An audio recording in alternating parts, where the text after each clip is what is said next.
ప్రపంచంలో పేరు పొందిన మనస్తత్వవేత్త విలియం జేమ్స్ చెప్పిన మరొక విషయం ఏంటంటే, ప్రపంచంలో ప్రతి వ్యక్తికి ఇంపైన స్వరం వాళ్ళ యొక్క పేరే.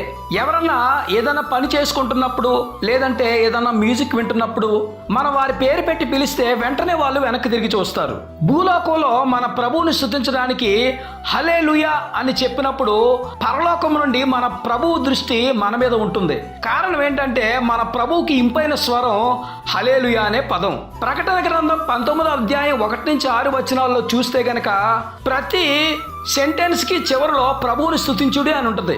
363లో పోప్ దమాస్కస్ మొట్టమొదటిసారిగా క్రైస్తవులందరూ దేవుణ్ణి స్తుతిస్తున్నప్పుడు హల్లెలూయా అనే పదాన్ని పలకాలని చెప్పారు. అప్పటి నుంచి కూడా హల్లెలూయా అనే పదాన్ని వాడుతున్నారు. ఈ పదం పలికినప్పుడు దేవుని దృష్టి మన మీద పడుతుంది. మన మీద పడినప్పుడు మన చుట్టూ ఆయన యొక్క మహిమ కమ్ముకుంటుంది.